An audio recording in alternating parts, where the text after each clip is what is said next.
And you know this, if you eliminated all of discretionary spending for the next 10 years, you still can't get to where he needs to go. That means we spend nothing on anything but entitlements. You can't get to. But this is an Achilles heel for Republicans because we've had a really bad 10 years when it comes to budgeting. We haven't even met the basic rules of budgeting. You know, in the Constitution, Congress only, as you know, has one written out responsibility, and it's appropriation. That's the 13 appropriation. Yeah, they've actually got to do this. And we've really been bad at it. We've almost it's become so partisan.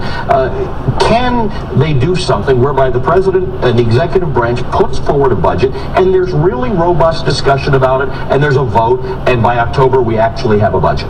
So to your point, I served there. I don't think there was a time I was in Congress in my 10 years that we actually passed the budget by September 30 for the beginning of the fiscal year, October 1. It's the only thing, to your point, we're asked to do.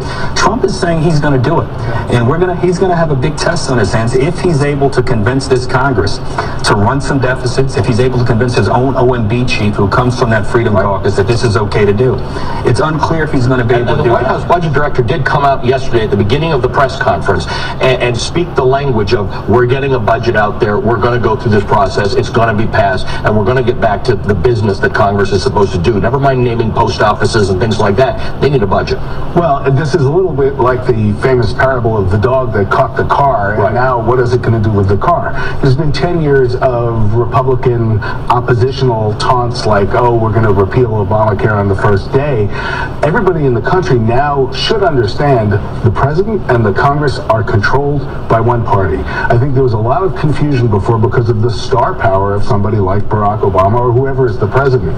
So not only will the Republicans in Congress have to grapple with these numbers, whatever the tone we hear from the speech tonight, they will own that too. After the most divisive and dark inaugural address ever and the most angry and self-absorbed presidential press conference ever, what kind of tone will we hear from this president? I'm not necessarily betting it's going to be unifying and forward-looking. Well, I hope he spends some time with the budget. I'm a bit of a geek about these things, but I think it's important for people to remember that the budget is the writing down of the priorities of that government. It's where they put their money, where their mouth is. So, you know, they can say anything they want to do, but until it shows up in that document, it doesn't make any sense. And he will have an opportunity. And look, I hear Michael, and I hear a lot of my Democratic friends. I don't remember a State of the Union that was terrible. I remember State of the Union that I didn't agree with.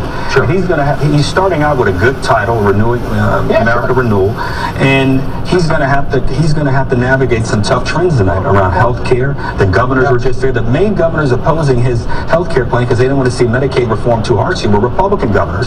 So I'm like you. I'm a nerd in this regard. I want to see not only I want to see some of the details about how we get these things done.